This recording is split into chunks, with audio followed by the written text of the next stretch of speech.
mindful that my own family has never known equality in our own country. My great-grandfather, Richard Holmes, walked away as a slave from a plantation in Virginia. I continue on the walk that my family has made since then to freedom in this city, until all of us who live here today in the District of Columbia can go the full distance to achieving the prize of equal citizenship with D.C. statehood. I'm pleased to introduce the mayor of our city, Mayor Muriel Bowser. I've already put a bill in, even before the bill passes, to give her her rightful name, Governor of the state of New Columbia. Well, good afternoon, everybody. I am so pleased to be here, and I want to thank you, Madam Speaker, for your wonderful hospitality, Leader Hoyer, Chairwoman Maloney, and of course our Congresswoman Eleanor Holmes Norton for the many decades of hard work that she has done to get us here today. It is not lost on us in Washington, D.C., that joining with our Congresswoman were three Marylanders, a daughter of Maryland, a son of Maryland, an adopted son of Maryland, who helped us get here today. I say frequently to residents of D.C., we love our folks from Maryland because, after all, they are our cousins. And our cousins have watched the disenfranchisement of D.C. residents for too long, and today they preside over the House of Representatives that will bring this bill to the floor. Congresswoman Maloney, I want to thank you for your leadership in skillfully chairing what was the hearing that got this bill to the floor. We are so appreciative. I'm really here today to speak in gratitude on behalf of the 706,000 residents of Washington, D.C., full-blooded Americans, taxpayers, people who serve in our military, people who raise families, start businesses, and are in every way American citizens, except for the fact that we don't get to vote in the capital of the United States of America. This is a historic wrong. It must be corrected. It is not a partisan issue. It is an American issue. The principles of our democracy are based in the fact that every person is represented equally, and all those who pay taxes should be represented. So while it is my great pleasure to be the mayor of my hometown, born here without a vote, but I swear I will not die here without a vote, because we know that everyone all across the United States now knows and recognizes the plight of Washington, D.C. Not only do we not have voting senators and our congresswomen not have the right to vote, the whims of a federal government can encroach upon our even limited autonomy. And it can do so in ways that are threats to all of the American states and all of the American people. The way we say no is to make D.C. a state. Let's fight back against the cries that we're too liberal, or we're too black, or there are too many Democrats. Who we elect is our business.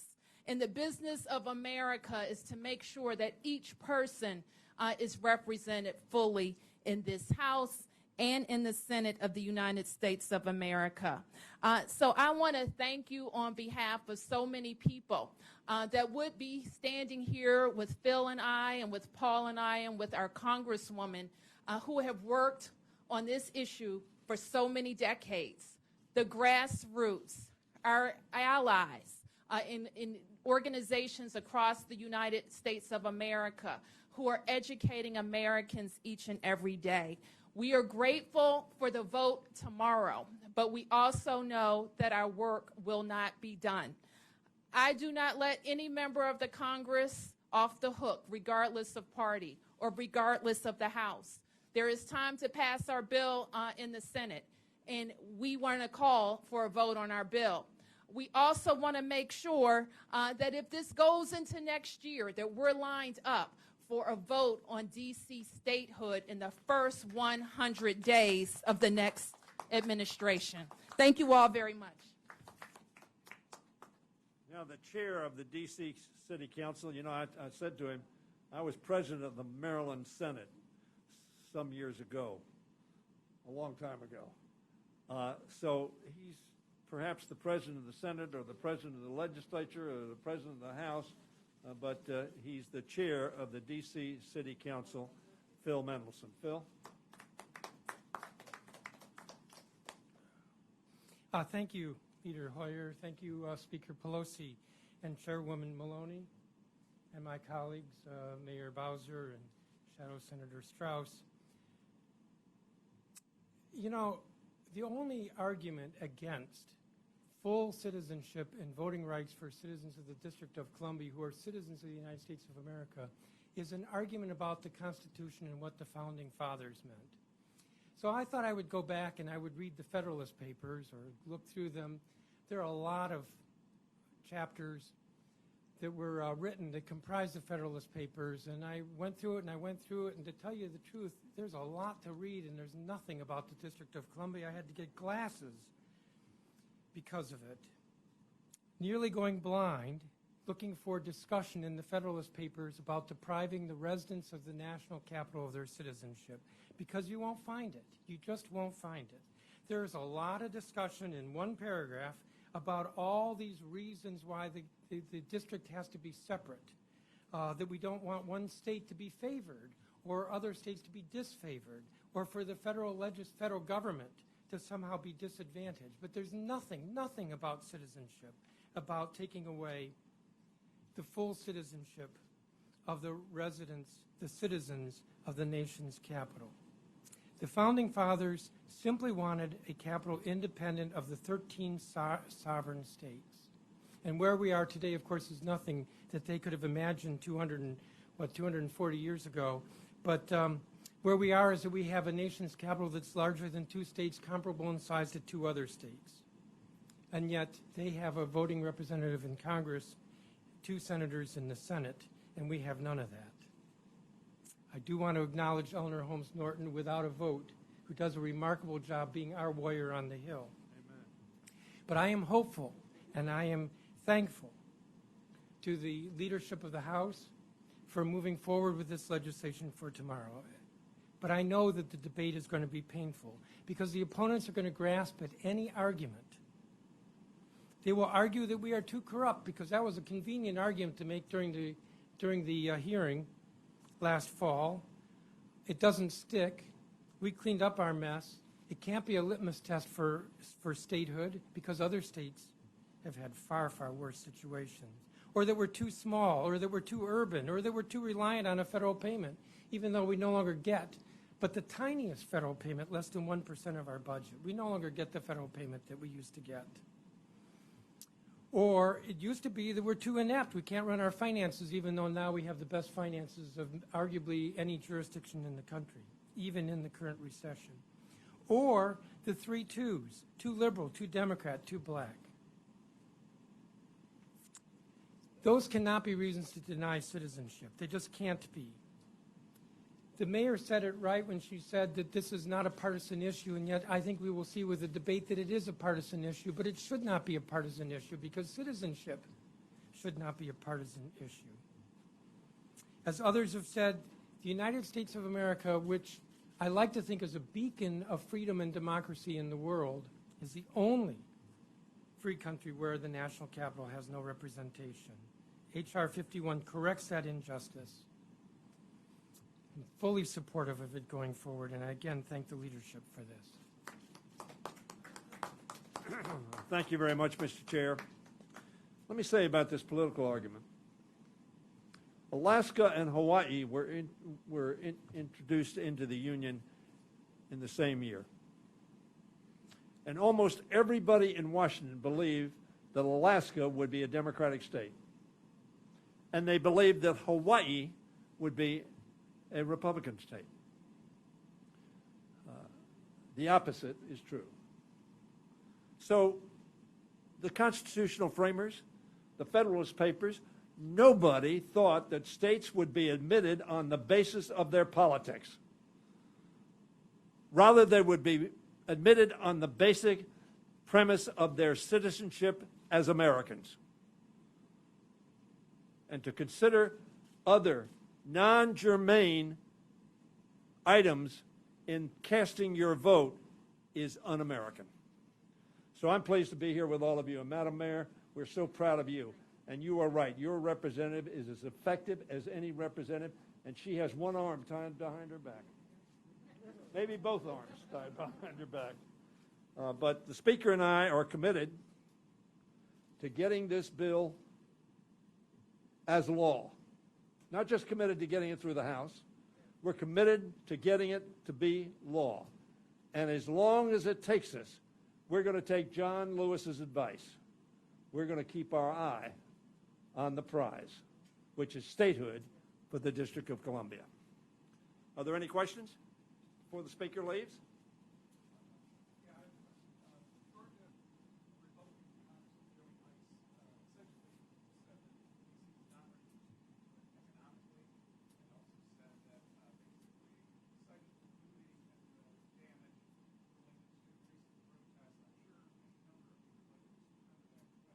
He's from Georgia? He's from Georgia. He's from where? Georgia. He's from Georgia. Correct. Georgia. Well, hopefully they're going to treat all their citizens equally at some point in time. But let me tell you something. It is strange that a representative of a state that committed sedition, instituted slavery, segregation, and Jim Crow, to say that somehow the District of Columbia is not deserving of statehood. Frankly, if that were the criteria, states would come in and out. In and out. The criteria is citizenship as Americans. That's the criteria. And the rationalization otherwise is for reasons that I won't question, but ought to be questioned. Anybody, the Mayor, you want to? Mayor, you addressed the fact that the protests generated a lot of attention to D.C. and may have actually helped the cause in some respects in terms of getting the rest of the country to know about what's happening in the district. I wonder if you could address maybe how that has maybe changed in the last week or two. Well, sure. Let me first address your earlier question about the district's finances. And I'm not an expert on Georgia's finances, but I do know mine pretty well. And our city has balanced 24 budgets. We have reserve funds that have allowed us to balance this budget that's in front of the council right now. We have a AAA bond rating. And unlike the representative's district or any city in Georgia, we function as a city, a county, and a state. We are attracting residents and businesses. And we're very proud of the progress of our schools, public safety, and city services. So I frequently tell people I wouldn't trade places with any mayor or governor in the United States of America. And I feel very good about our position to come back from the current recession, as Mr. Mendelson has already stated. What is clear to me from the attention that Americans have paid to the district is something that we know already, that they don't really know, in a lot of cases, that we're different than they are. They assume they're United States citizens. They know we have a congresswoman, so they don't even think about the fact that we don't have voting senators or a congresswoman doesn't have the vote. And it certainly never occurred to them that the president could move the Army to address a local policing matter. And so that has been, I know Congresswoman Norton and all of us have been very focused on talking about that and making sure that residents of the United States recognize that the only way to address that is through statehood. It's also been very important for us to explain that you're still going to have a nation's capital when we become the 51st state. There will be a federal enclave that the Congress will continue to exercise jurisdiction over. It will encompass all of the major federal buildings and functions of the federal government, the National Mall, the museums, and memorials. But it won't have 700,000 people in it that don't have a vote. And so that is what has been my pleasure to talk to the people of America about. Could we ask a question we should acknowledge, too? And it's good to see everybody. Thank you for this. I say that, too, as one of the original people that was jailed, along with Paul and others, during those weeks in '93 when we first got the vote. Can we talk about the significance of the name of the new state as we talk about Juneteenth and Black Lives Matter? Because a lot of people haven't heard what the name of the new state would be. Please. Well, the new state incorporates its name today for George Washington, the father of our country, who was a steady hand as our country was formed. It also includes the name of a famous Marylander. George Washington was a Virginian. Frederick Douglass was born a slave on the eastern shore of Maryland. That was not the life he chose for himself.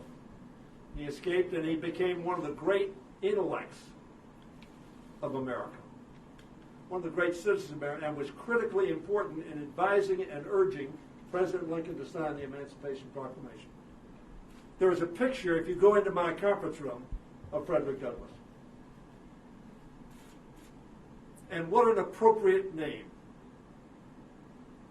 George Washington and Frederick Douglass. Joined together in support of citizenship. What an appropriate name, it seems to me, for the capital of America. To honor two of its citizens, one white, one black, but both committed to the Union and committed to the citizenship. Nancy will tell you Frederick Douglass was a great fighter for women's rights, not just African American rights, women's rights. Indeed, for everybody, life and citizenship mattering. And Frederick Douglass was one of the great spokespersons for Black Lives Matter. What a great name for a great part of our country, with great representatives. And I want to make it clear, Georgia's come a long way. The District of Columbia has had problems. Like every jurisdiction I know. Should we therefore remove them from the Union? Of course not. Should we include them in the Union as American citizens deserve to be? Of course. Full citizenship. Okay? Last question. Just curious, legislatively, if there's, obviously given the Senate's reluctance to even consider this, what some legislative middle ground might be, Congresswoman, perhaps the middle ground giving you the vote and the mayor more control over, law enforcement or the National Guard. Would that be an acceptable sort of endpoint legislatively? The question is there a middle ground? Let me speak about legislation that passes the House and how I've had to work on legislation going over to the Senate where we have no representation and often getting compromises of one kind or the other. The first thing to note is that if you look at the polls, they could change, but as I speak, they overwhelmingly favor Democrats taking over the Senate. That speaks loudly to everyone before you about the chances for this bill in the Senate. Speaking even more loudly are what the polls tell us about the President of the United States. The reason he's going around spreading coronavirus, I've never seen such irresponsibility on the part of even an ordinary citizen, much less an elected official. is that his poll numbers are so low that his presidency is threatened. So the first thing we ask you to do is to look at how the House operates. Indeed, the only thing happening in the Senate now is passing legislation that affects judges. But in time, there wouldn't be a United States of America if matters didn't pass. So we're not prepared to negotiate full representation in the House and the Senate, and we certainly can't give up taxation because that's going to happen anyway. So we're open to any kind of reasonable compromise. It's never occurred to us what that compromise should be, but we think after the last election, even the Republicans would want to sit down and say, what can we do? So thank you for that question. Let me just, if I can answer that, just partial citizenship is not an option. Partial citizenship is not an option. We can't deal away the rights of an American simply because they live in the District of Columbia. The option is to recognize 706,000 people as full and equal citizens of the United States of America with voting rights in the capital, in their parliament. And that's where I think we ought to go. Speaker? I listened carefully to your question, and it occurred to me that we are in the middle ground. That's where we are. And I didn't indulge in going to my family history, but when I was born, my father was a member of Congress from Baltimore, and he was the chair of the District of Columbia Appropriations Subcommittee. And as such, he was deemed the mayor of Washington because that committee made so many decisions for the city of Washington with no real reason to do so because it was the Congress of the United States, not the city government. And he was a big believer in home rule.